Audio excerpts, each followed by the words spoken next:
Meldor. Muy bienvenidos a una nueva sesión del ciclo de coloquios en correspondencia con Tolkien. Yo soy Javier Gutiérrez, de la Comisión de Pensamiento Tolkieniano de la Sociedad Tolkien Peruana, y pues ya estamos en nuestra sexta de este hermoso evento en el que estamos analizando las cartas de Tolkien. Y hoy vamos a hablar justamente de las cartas 57 a las 69, que se desarrollan desde el 30 de marzo, pero prácticamente todo el mes de abril y mitad de mes de mayo de 1994. Y todas las cartas que vamos a ver tienen como característica común que están absolutamente todas, y es primera vez que sucede, que tienen todas un solo destinatario, que es el hijo menos favorito de Tolkien, que es Christopher, ¿no? Y además aquí vamos a ver que no le tiene ningún amor ni nada, es una cosa muy displicente, ¿no? Las cartas de amor que hay a su hijo en esta sesión son hermosas y muy dignas de atención. Vamos a ir de frente. En la carta 57, que se desarrolla el 30 de marzo de 1944, se comenta que Lewis le lee parte de una nueva historia y al mismo tiempo, esto no es un dato menor, le acucia para terminar la suya. Esta es una amistad muy interesante en la que unos se animan a los otros y los otros se toleran a los unos, porque yo estoy convencido de que a Tolkien tantísima ilusión por escuchar las recurrentes analogías de Lewis sobre el cielo y el infierno, no sé si le hace tanta ilusión a Tolkien escuchar a Lewis como parece que a Lewis le hace ilusión escuchar a Tolkien, ¿no? Sin que sea una cuestión de hipocresía y nada, simplemente yo creo que, bueno, pues eso, tenían estilos diferentes y a Tolkien claramente pues no es alegorista, ¿no? Pero bueno. En la carta 58 vemos que él se queja, bueno, no se queja, sí, lo comenta la tardanza en recibir las cartas de su hijo. Dice, estamos a día 3 de abril, y dice que la última carta recibida la recibió el 28 y fue emitida el 13, es decir, casi un mes de retraso en leer las cartas de su hijo. Este pasaje del ingeniero industrial estadounidense que conoce en el tren es bastante interesante y digno de ser leído. Dice que se encontró con un estadounidense que estaba conversando con otro pasajero del tren y leo. Cháchara tanto como pude, pero cuando oí que el yanqui daba rienda suelta a sus ideas sobre el feudalismo y sus resultados sobre las distinciones de clase y el comportamiento social de los ingleses, abrí una andanada. El pobre tonto, por supuesto, no tenía la menor idea sobre el feudalismo o la historia en general. Era un ingeniero industrial. Por cierto, mi amor a los ingenieros industriales, en especial a mi esposa. Pero no se puede arrancar el feudalismo, no más que el acento de Oxford. Se sintió impresionado, creo, cuando le dije que las relaciones de un inglés con los porteros, los mayordomos y los vendedores ambulantes tienen tanta vinculación con el feudalismo como los rascacielos con las tiendas de los Pieles Rojas, o quitarse el sombrero delante de una señora con los métodos modernos de cobrar los impuestos a la renta. Pero estoy seguro de que no quedó convencido. Sin embargo, creo que le metí en la cabeza la vaga noción de que el acento de Oxford, por el cual, según me dijo cortésmente, se refería al mío, no era forzado ni fingido, sino natural y aprendido en la cuna, y además que no era feudal ni aristocrático, sino una invención muy propia del burgués de clase media. Después que le hube dicho que su acento me sonaba a mí como inglés, después de haber sido enjuagado con una esponja sucia y que en general sugería falsamente a un observador inglés, junto con el andar desgarbado de los americanos, un pueblo desaliñado y poco disciplinado. Bueno, Nos hicimos muy amigos. Nos tomamos un mal café en la sala de refrigerios de Snow Hill y nos despedimos. Me parece un pasaje genial que muestra muchísimo de la personalidad de Tolkien y de su capacidad para ser muy confrontal, de confrontar algo y al mismo tiempo tener la flema inglesa para hacerse amigo con alguien con quien discutes de esa manera, ¿no? Así que me pareció una cosa estupenda, muy inglesa.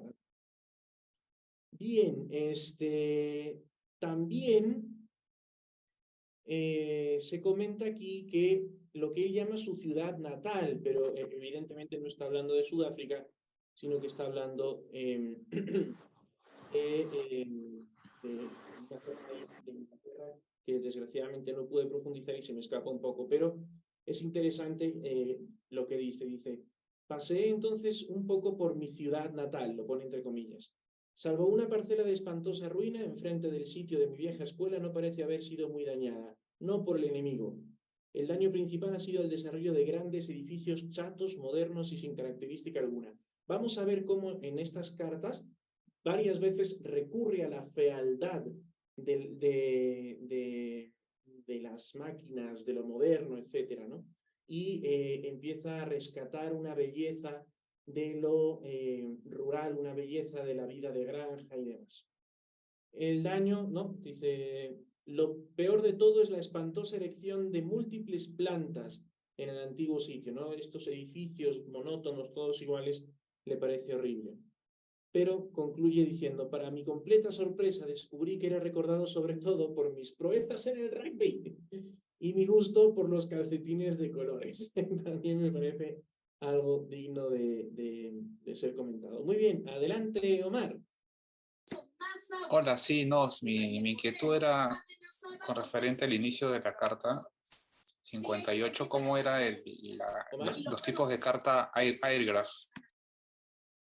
Ah, sí, cierto, lo tenía que comentar. Este es un tipo de carta que se enviaba en la guerra por motivos de practicidad y también de seguridad.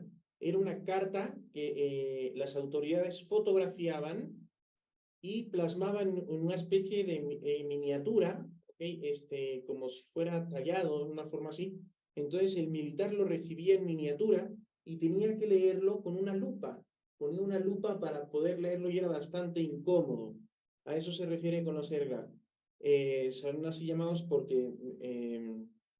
no me acuerdo por qué era, si viajaban por el aire o algo así, pero aerógrafo sería, ¿no? O sea, escrito en el aire se le dice, por la forma de litografía o algo así, no me acuerdo cómo era exactamente lo que se plasma, pero vamos, la carta se fotografía y eso se plasma en un producto chiquito que hay que leer con lupa y es bastante incómodo. Y por eso también se comentan algunas cartas, por fin te estoy pudiendo escribir una carta de verdad, ¿no? Etcétera. Muy buena pregunta, Omar. Gracias por hacerla porque se me había olvidado aquí. Lo había profundizado, pero se me había olvidado comentar. Muy bien. La carta 59, los días son muy cercanos. Si ven, es el 30, el 3, el 5, el 13, el 23, 24, 30, todo muy cercano. ¿Bien? Entonces, las fechas un poco no las voy a señalar tanto, pero bueno, en esta carta 59 merece la pena leerla completa. La voy a leer completa porque es muy breve y merece la pena leerla completa. La 59, a ver si la encuentro rápido. Sí, aquí la tengo. La 59. Aquí. Me he embarcado seriamente en un esfuerzo por acabar el libro y me he estado acostando más bien tarde. Ha sido necesario reescribir e investigar mucho. Es la primera vez que habla de reescribir, porque parecía que nunca tuviera que reescribir, ¿no? Él incluso estuvo dispuesto a hacer la novela por fascículos, donde no hay reescritura, ¿no? Y demás. Es algo que él no sospechaba. Resulta bastante difícil adquirir de nuevo el ritmo. He vuelto a Sam y Frodo y estoy tratando de elaborar sus aventuras. Unas páginas unas pocas páginas a cambio de mucho sudor, pero en este momento se encuentran con Gollum al borde de un precipicio. ¿Cuánto trabajo has puesto en la mecanografía y qué bellamente escritos están los capítulos? Porque su hijo le ayudó con eso. Me gustaría tener todavía cerca a mi amanuense y crítico, ¿no? Es una carta que en brevísimas palabras habla de su situación psicológica, de la obra, del cariño que le tiene a su hijo, y me pareció muy digna de ser leída de forma completa. En la carta 60 se mencionan 3 elementos que son importantes, que Christopher, bueno, ya él ha llegado a Sudáfrica y le acaba de llegar recién, le ha llegado el aircraft del 28 de marzo, ¿no? En este momento también le dice algo muy bonito, dice, también yo te extraño hora a hora y me siento solo sin ti, lo cual es una cosa muy hermosa. Se comenta que el hermano de Lewis está escribiendo un libro también, y dice, es contagioso. Esto de escribir libros es contagioso, ¿no? Lo cual es bastante interesante. También aquí se menciona este asunto de las alegorías de Lewis. Dice, el mejor entretenimiento resultó ser el capítulo del proyectado libro del mayor Lewis, sobre un tema que no me interesa, la corte de Luis XIV, pero está escrito con sumo ingenio y bien documentado. No me pareció tan bien el capítulo final de la nueva alegoría moral o visión de C.S. Lewis, basada en una fantasía medieval sobre el refrigerium, en el cual las armas perdidas gozan de una fiesta ocasional en el paraíso. Es esto que comentaba antes, siempre Lewis está escribiendo alegorías y a Tolkien no parece gustarle tanto el concepto mismo, me parece, más que otra cosa, ¿no? Pero bueno, ya está, es parte de su amistad y demás. Se comenta que pudo conseguir por fin dos horas para escribir y que gracias a esas 2 horas logró llevar a Frodo casi hasta las puertas de Mordor. Por ahora, porque vamos a ver que esto se alarga. Y dice que seguirá con el anillo en todo. Está ya en un nivel de compromiso cada vez mayor. Cada ratito que encuentra lo dedica al anillo, ¿no? Bien, en la carta 61... Ajá.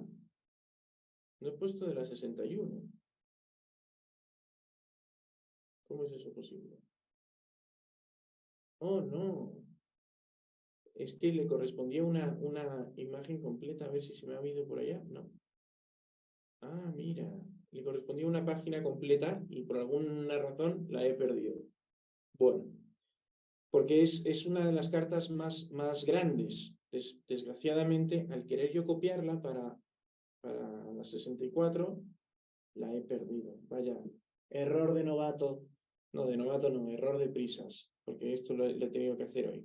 Les pido 1000 disculpas por este error, pero bueno. En la carta 61 se comentan un montón de cosas. Yo creo que es una de las cartas más interesantes. Aquí hace una nueva señal de su profundo asco por todo lo que es tecnológico y moderno y demás. Dice, lo que cuentas que no pasó por la censura me afligió, pero no me sorprendió. ¿Cómo me recuerda mi propia existencia? Solo en un sentido yo lo pasé mejor. La radiofonía no se había inventado. Diría que tiene algún potencial para el bien, pero de hecho, en su conjunto se ha convertido en un alma para que el necio, el salvaje y el villano aflijan a la minoría y destruyan su pensamiento. La escucha ha destruido la escucha, que me parece una frase buenísima. La escucha ha destruido la escucha. Quizá ahora, en la época de la información, es cuando más acceso a la información tenemos y más desinformados estamos, podríamos decir similar, la información ha destruido la información, ¿no? La escucha ha destruido la escucha. Me parece una cosa extraordinaria de una lógica de Tolkien buenísima. También se comenta que Christopher lo está pasando muy mal y Tolkien le cita a Beowulf, le dice, ten por hoy paciencia en cada una de tus penas como sé que la tendrás. Y también le dice, a cada uno de nosotros nos llegará el fin de la vida en este mundo. que el que pueda obtenga gloria antes de su muerte. Estas son citas de Beowulf. Y continúa Tolkien, dice: frío consejo severo, y mucho depende de quien pueda, y de lo que se considere dom. He hecho todo un estudio, he ido a los diccionarios de inglés moderno a inglés antiguo, y dom, que era lo que yo suponía, es la gloria. Depende de lo que se considere gloria. Leer es genial también el asunto de que Christopher ha leído a Jane Austen y no le gusta. No le gusta Jane Austen. De nuevo, saludo a mi esposa, que es eternamente fan de Jane Austen. Dice: me sorprende que habiendo probado y aborrecido justamente lo opuesto, también aborrezcas, es decir, la vida moderna, también aborrezcas los modos de vida de hace 150 años casi, tal como los escribió Jane Austen. Poco queda de todo ello, salvo unos pocos restos de los modales en la mesa entre una decreciente minoría, pero en realidad hacían la vida más fácil, más suave y menos conflictiva y dudosa, y cubrían, o de hecho mantenían controlados, el gato, el lobo y el perro que acechan a no muy grande profundidad bajo nuestra piel social. Lo cual me parece de nuevo un interesante comentario que critica la modernidad o critica la forma de vida de sus tiempos y anhela, ¿no? O quizá romantiza o revaloriza un modelo de vida pasado. Aquí se da una polémica muy graciosa en el ejército sobre la pronunciación del nombre del poeta Cooper, ¿bien? Que se escribe Cowper, C-O-W-P-E-R. Qué pena que se haya perdido esta diapositiva. Y bueno, pues los del ejército habían apostado, parece ser, y se habían puesto en una discusión muy grande, y un hombre del ejército no tiene mejor idea que preguntarle directamente al renombrado lingüista sobre la pronunciación. Y él afirma que es Cooper, pero lo hace de una forma bastante displicente y casi burlesca respecto del ejército, ¿no? Aquí también se comenta que se acepta ser miembro del concilio, este concilio que crean, del concilio de cristiano, ¿bien? Pero no acepta una secretaría. Este concilio viene a juntar a lo que él llama todas las sectas combinadas aquí. Tiene aquí un pasaje extraordinariamente bueno, en el que empieza hablando de la primavera y concluye hablando de la estupidez de la guerra, que también está muy lleno de riqueza. Digo: desperdicié la tarde en trabajos de fontanería, impidiendo una inundación. Mira cómo la fontanería la considera un desperdicio, ¿no? Es algo moderno. Y limpiando las aves de corral, no de tan mala gana. Lo de las aves de corral no de tan mala gana, pues se están poniendo muy generosamente. Ayer 9 otra vez, se entiende que 9 huevos. Esta mañana amaneció espléndida, una neblina como la de principios de septiembre, con un sol nacarado. Las 8 de la mañana son en realidad las 6, que pronto dio lugar a un azul sereno con la luz plateada de la primavera sobre flores y hojas. Las hojas han salido, el blanco grisáceo del membrillo, el verde grisáceo del joven manzano, el verde puro del espino, las espiguillas florecidas aún en los álamos demorados. Los narcisos están maravillosos ahora, pero la hierba crece tan deprisa que me siento como un barbero enfrentado con una cola infinita, y no la de un chino precisamente, que puede cortarse de un tijeretazo. No puedo expresar cuánto te extraño, querido. No me importaría si estuvieras más contento o más útilmente empleado. Qué estúpido es todo. Y la guerra multiplica la estupidez por 3 y su potencia por sí misma. De modo que nuestros preciosos días se rigen por 3x al cuadrado, siendo x lo mismo que la insensatez humana normal, lo cual ya es bastante. Es decir, la guerra multiplica por 3 la insensatez humana normal y encima la eleva al cuadrado.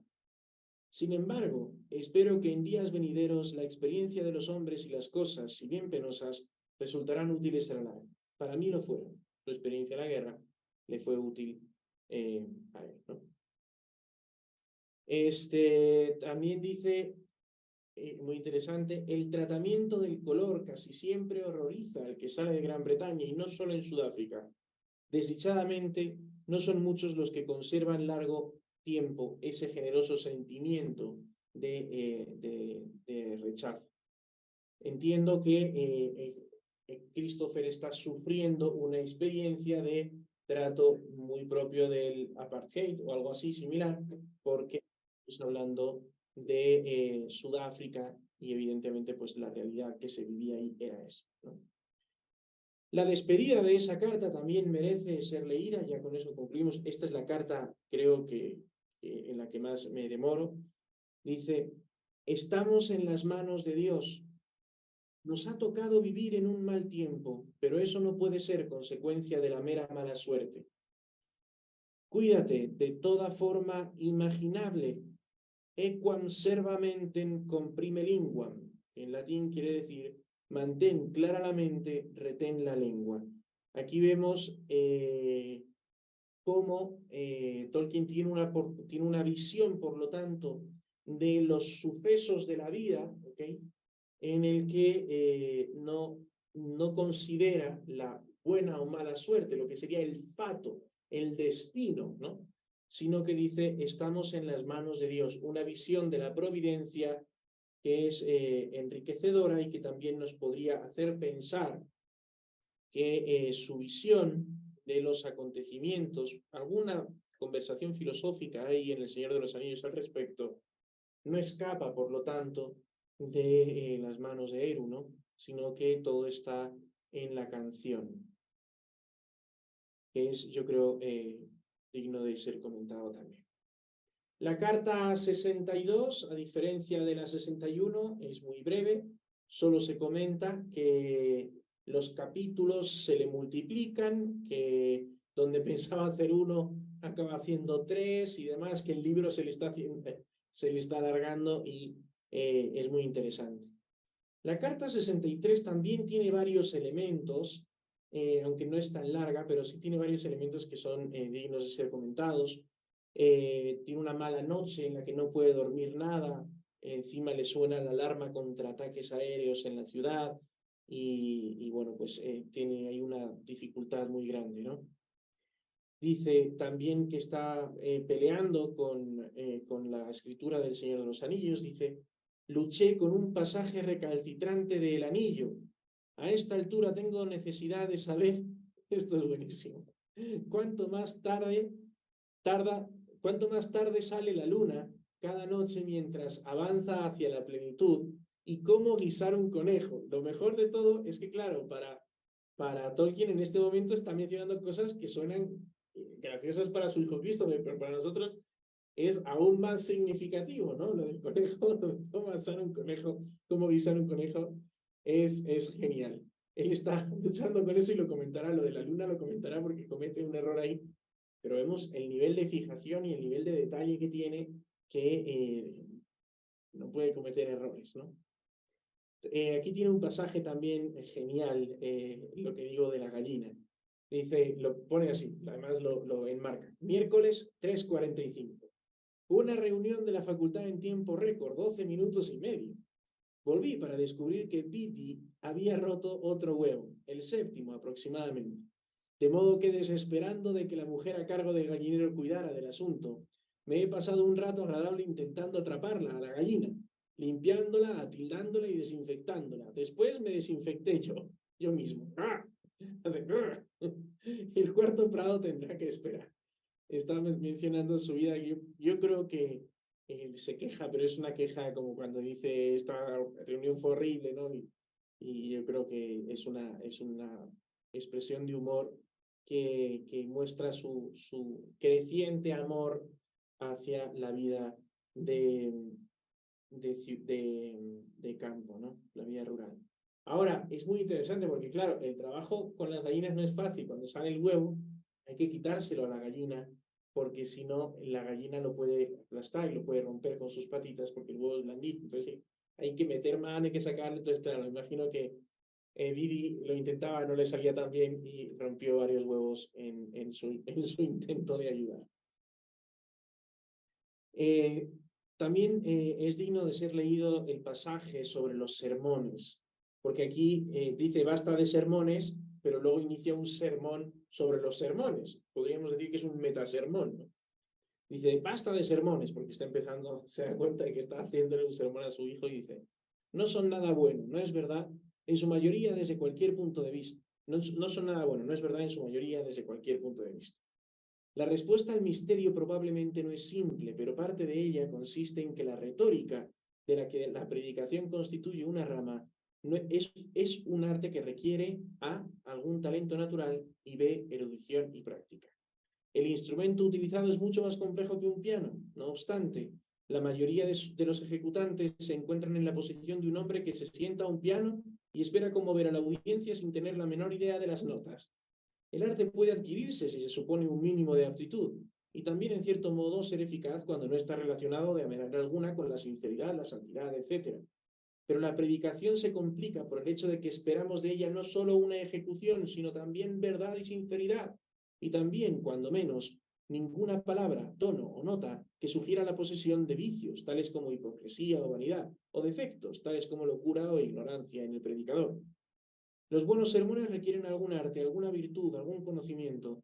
Los verdaderos sermones requieren cierta gracia especial que no trasciende el arte, sino que llega a él por instinto o inspiración.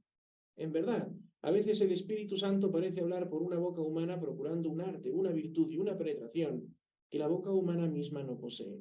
Pero esas ocasiones son raras. En otras oportunidades no creo que sea necesario que una persona culta deba suprimir la facultad crítica, sino mantenerla en orden mediante el esfuerzo constante de aplicar la verdad, si la hay, aun en su forma convencional, a uno mismo exclusivamente. Un ejercicio difícil. Como buen erudito del habla, escuchar sermones con una mala retórica debe ser un ejercicio de piedad muy grande. También se comenta aquí el asunto de la tumba de su padre, porque Christopher está en Sudáfrica, en la zona en la que murió el abuelo de Christopher, el papá de Tolkien, y bueno, pues ahí también se comenta eso, que desgraciadamente pues ni él ni su mamá pudieron estar en la tumba del padre, ¿no? En la carta 64 es una carta grande, es una carta interesante. El inicio merece mucho la pena leerlo porque es bastante profundo también. Dice, mi muy querido, he decidido mandarte otra carta aérea, no un aircraft, en la esperanza de poder animarte un poco más. Te extraño mucho y todo esto me es muy duro de soportar, por mí y por ti.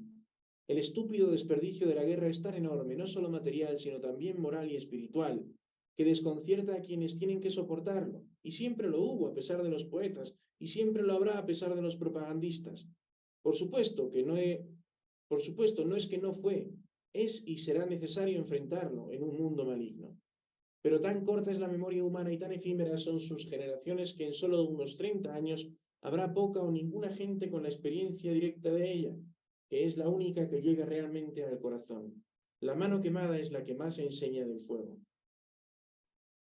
A veces me siento aterrado al pensar en la suma total de miseria humana que hay en este momento en el mundo entero, los millones separados los unos de los otros, estremecidos, prodigándose en días sin provecho. Aparte de la tortura, el dolor, la muerte, la desgracia, la injusticia, si la angustia fuera visible, casi la totalidad de este planeta anochecido estaría envuelto en una oscura nube de vapor, como en la Tierra Media, oculto de la mirada asombrada de los cielos, y las consecuencias de ellas serán en lo fundamental malas, históricamente consideradas. Pero la visión histórica no es, por supuesto, la única. Todas las cosas y los hechos tienen un valor por sí mismos, aparte de sus causas y efectos. Ningún hombre puede estimar lo que está realmente acaeciendo sub specie eternitatis, es decir, mirado tal y como Dios lo mira. Esta visión providencial que tiene Tolkien de la historia y de los acontecimientos. Todo lo que sabemos y en gran medida por experiencia directa es que el mal se afana con amplio poder y perpetuo éxito, en vano, siempre preparando tan solo el terreno para que el bien brote de él. Así es en general y así es también en nuestras propias vidas. Pero aún hay alguna esperanza de que las cosas mejoren para nosotros, incluso en el plano temporal, por la clemencia de Dios. Esto parece un discurso de Sam arengando a Frodo. Y aunque necesitamos todo nuestro coraje y nuestras agallas, la vastedad del coraje y la resistencia humanos es estupenda, ¿no te parece? También hay como que un guiño. Y toda nuestra fe religiosa para enfrentar el mal que pueda acontecernos, como les acaece a otros si Dios lo quiere, aún podemos rezar y tener esperanzas. Yo lo hago. Y tú fuiste para mí un don muy especial en un momento de dolor y sufrimiento mental. Y tu amor, que floreció casi en el momento en que naciste, me fue predicho, casi como si las palabras hubieran sido pronunciadas al punto de que me siento consolado, aun cuando esto fuera por siempre así. Probablemente nos volveremos a encontrar bajo la mirada de Dios en entereza y unidad antes de no mucho, mi muy querido, y es seguro que tenemos un vínculo que perdurará más allá de esta vida, sometido, claro está, al misterio del libre albedrío por el cual cualquiera de nosotros podría desechar la salvación. En ese caso, Dios dispondría las cosas de manera diferente. Es hermoso porque esto es, yo creo que este textito sintetiza muchísimo de la filosofía del Señor de los Anillos, o sea, de cómo los grandísimos males del mundo se enfrentan por medio de la amistad, por medio del amor concreto de una persona a otra persona, por medio de la confianza de Frodo con Sam, con Sméagol, por medio de el establecimiento de vínculos personales fuertes, de amores concretos, ¿no? Me parece una cosa muy, muy hermosa. También aquí se habla de que por fin pudo dedicar un día entero al anillo. Hace un relato muy enternecedor, que no voy a leer, del avance de Frodo y Sam y el olifante, ¿no? Le narra a Christopher, porque Christopher no está leyendo la novela, ¿no? Y le dice, ¿cómo deseo que esto también es genial, lo de la máquina de combustión infernal, que se refiere al motor de combustión interna, es decir, a los carros.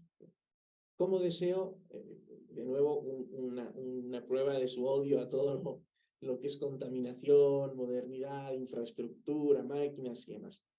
¿Cómo deseo que la máquina de combustión infernal no hubiera sido nunca inventada? O más difícil, pues la humanidad y los ingenieros en particular son por lo general faltos de ingenio y maliciosos, que se le hubiera dado un destino racional, si lo tiene, ¿no? Y aquí se comenta sobre lo que llama la historia de los gnomos, que es el Silmarillion, ¿no? Que está avanzando en su redacción de forma interesante.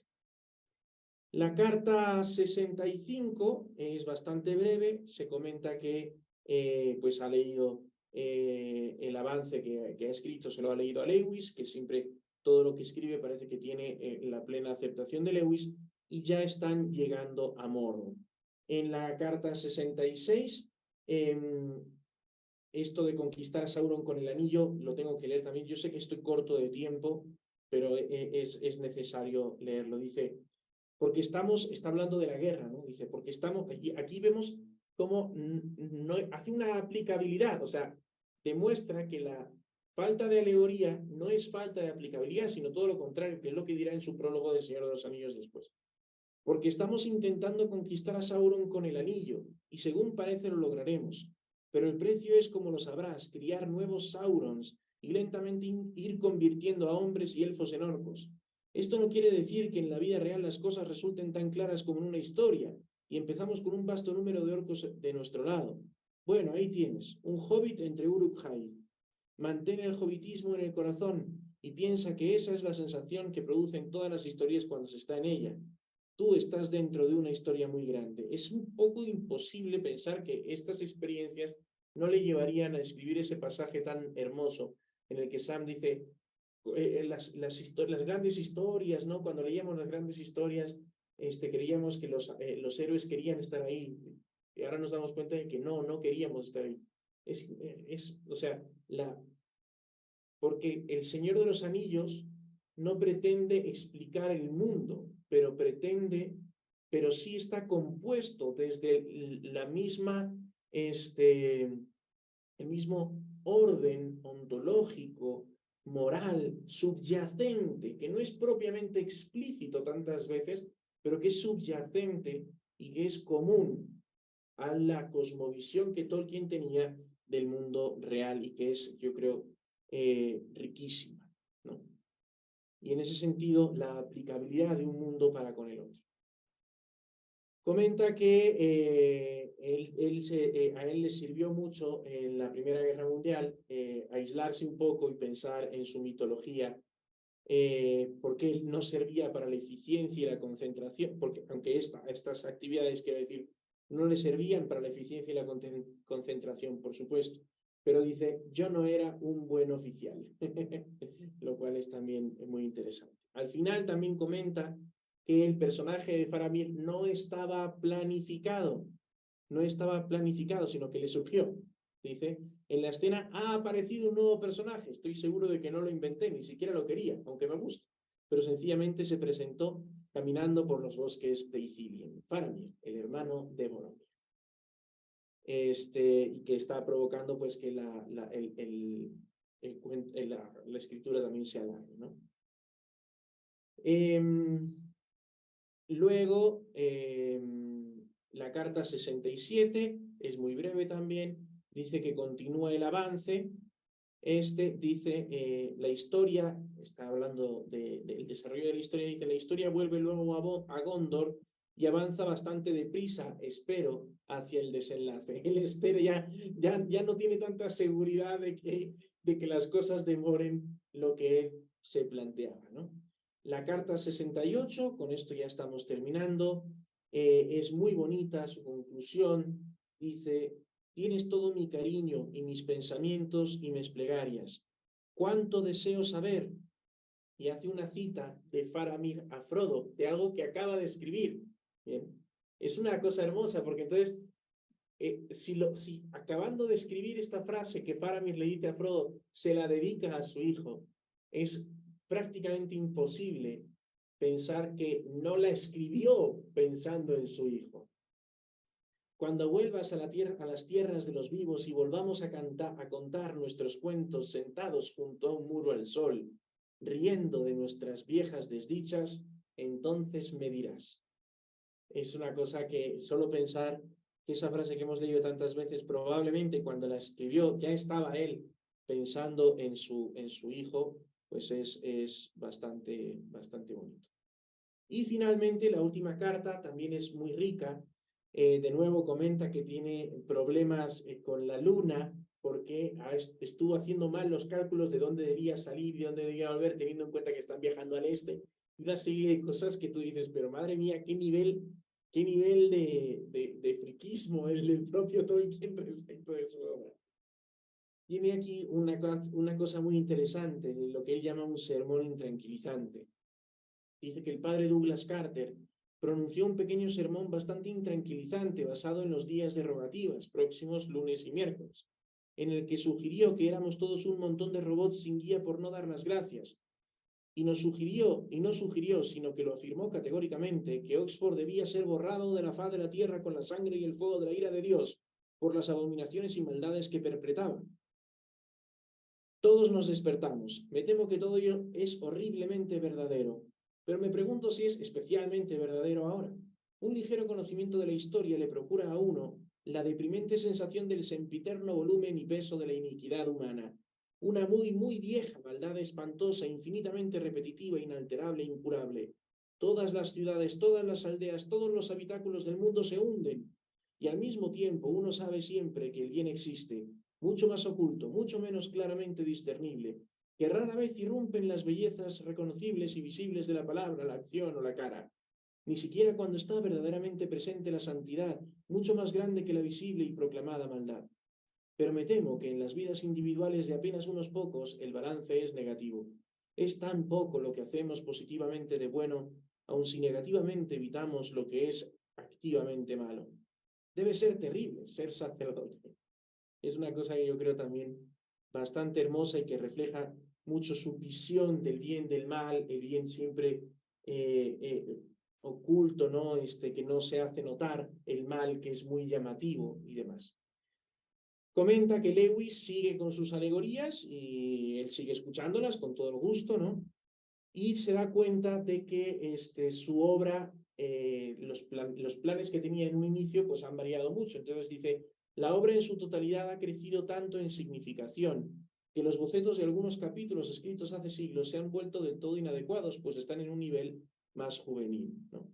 También comenta que ha tenido una nueva idea, dice, de pronto tuve una nueva idea para una nueva historia, del largo aproximadamente de Nigel, ayer en la iglesia, me temo, lo cual habla un poco mal de su atención, de la atención que estaba prodigando en ese momento que se le ocurrió, o sea, está en la iglesia pensando en otra cosa, lo cual es muy propio también de alguien que está con naturalmente ahí, ¿no? Es también digno de ser comentado. Bien, discúlpenme que me haya demorado tanto, creo que era necesario leer todos los pasajes que he leído.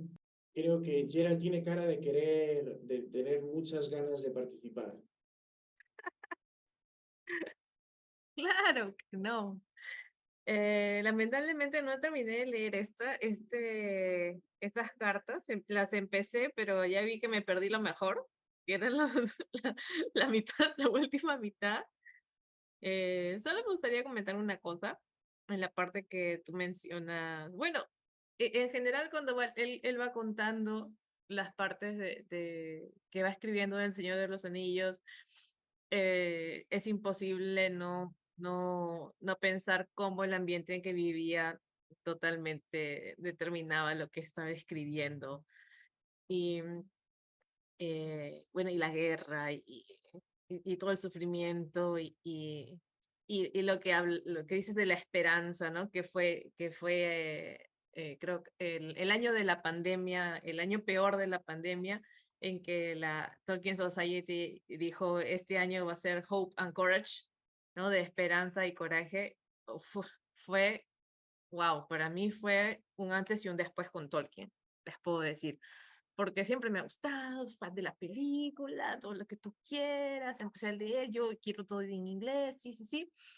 Y esa vez que hicieron esta reunión de esperanza y coraje, el Tolkien Society hace, ¿no? Cada 3 horas online para que tú donde estés te puedas conectar. Yo creo que me conecté a 2 de las 3, si no a las 3. Pero es que entré y bueno, como todos estaban en su casa, todos, otro feeling que ya hoy día ya no está, ¿no? Porque lo único que teníamos era el Zoom, ¿no? O las reuniones así. Y entonces la gente empezó a compartir ¿no? Los textos de esperanza y coraje y era una cosa de que ya canonicen a Tolkien. De verdad que eran unas experiencias fuertes, fuertes de cada persona en los momentos más difíciles de su vida. O sea, que lo recordaban ahora, pero que había pasado hace 30 años, ¿no? Cuando se le murió a alguien y el libro lo que les ayudó y les dio esperanza. O sea, cosas muy íntimas frente al libro que realmente yo no había experimentado porque me interesaba más leer y no. Y a partir de ahí, recién un poquito más, yo me voy pegando a, a verlo más allá, ¿no? Ah, bueno, bueno, eso porque eso fue para mí, fue fuerte. Y luego con estas personas con las que comparto, y con esto acabo, con estos personajes que comparto, que son unos Tolkien fans de Iowa y que hemos hecho todo El Señor de los Anillos, comentado toda la pandemia, 2 o 3 capítulos por mes. Cuando hemos llegado a esta parte de Frodo y Sam, eh, que Sam termina cargando a Frodo. Y, hemos hablado de este sufrimiento que ellos mismos han sentido de que Sam quiere llevar el anillo, ¿no? Y no puede. O sea, lo único que puede hacer es cargar a Frodo, ¿no? Y ahí está, lo que está diciendo él de su hijo, ¿no? Ese Frodo es su hijo. Y y él no puede hacer nada por él, ¿no? Se nota cómo sufre por él, ¿no? Y no puede hacer más que acompañarlo, o sea, no puede cargarlo por él, ¿no? Y en esta reunión, una de las personas decía, yo lo he sentido con mi esposa cuando yo tenía cáncer y ya está, o ella tenía cáncer o algo así.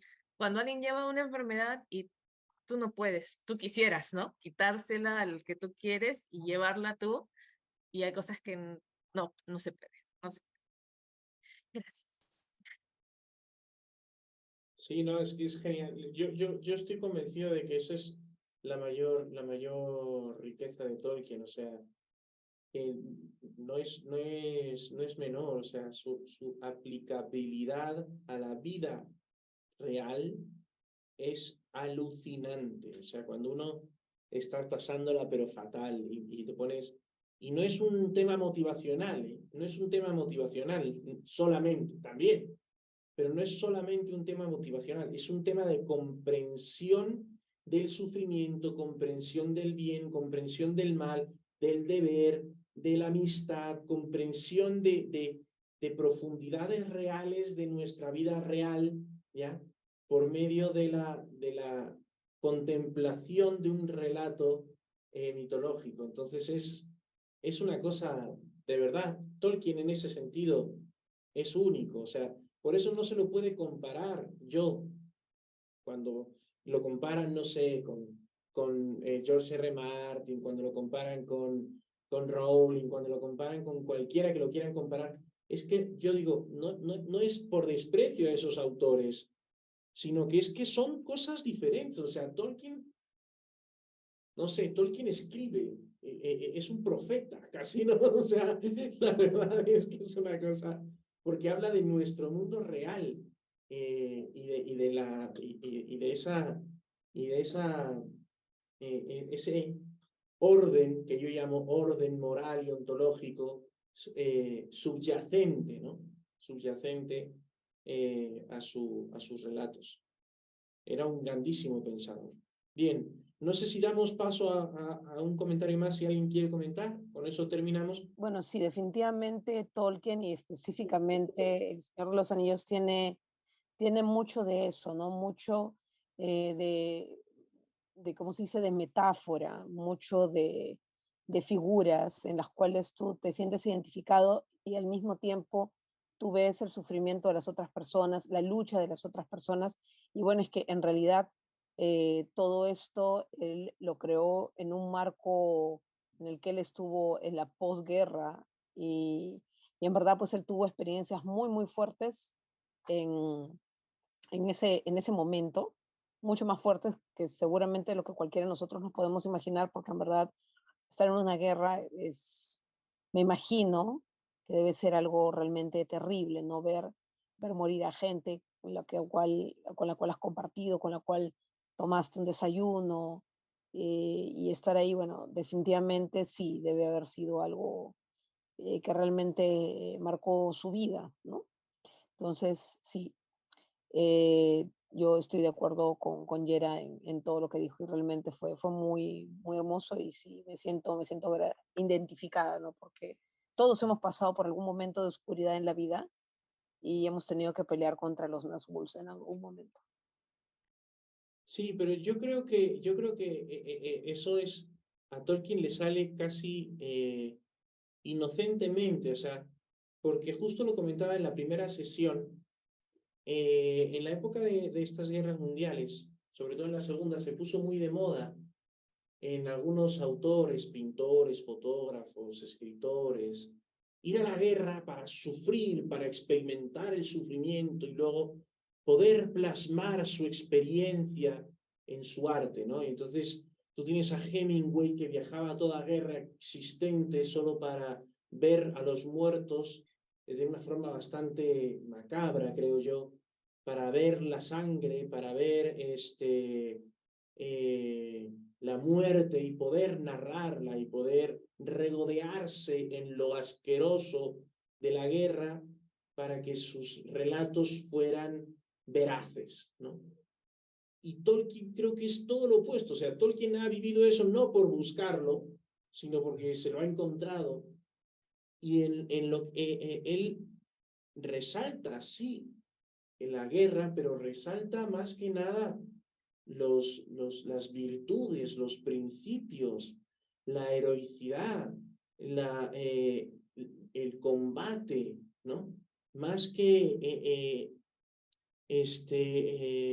vivir regodeándose de lo asqueroso que él ha vivido y de lo cual puede ponerse medallitas, ¿no? Todo lo contrario en ese sentido, yo creo que a Tolkien le sale natural, ¿no? Hablar de estos elementos que están influenciados por sus experiencias personales, le sale natural y casi contra su voluntad, me atrevería yo a decir. Pero bueno, ya Ignacio comentó un poco más, vuelvo a leerle todo, dice Ignacio, hay los que piensan que la comparación entre Tolkien y los griegos y romanos es más fuerte que la comparación con Harry Potter. Incluso me refiero con los autores no mitológicos como Suetonio o Plutarco. Hay varias ideas, esas que llamamos universales, que están en plena consonancia, sobre todo en el Silmarillion, me atrevo a decir. Que totalmente de acuerdo, Ignacio, totalmente de acuerdo, porque es que, claro, habla de la realidad de las cosas, ¿no? De los universales, efectivamente. O sea, Tolkien va mucho a las esencias. En ese sentido, Tolkien es muy, muy filósofo clásico, ¿no? Muy clásico. Totalmente de acuerdo. Dice, las descripciones de batallas no son muy detalladas en la obra, efectivamente, Ignacio. Muy bien, yo creo que ya sí va siendo hora, ¿no?, de concluir. Entonces, bueno, agradecerles enormemente. Creo que ha sido una sesión intensa, pero muy, muy profunda. ¿Nos tomamos una fotito?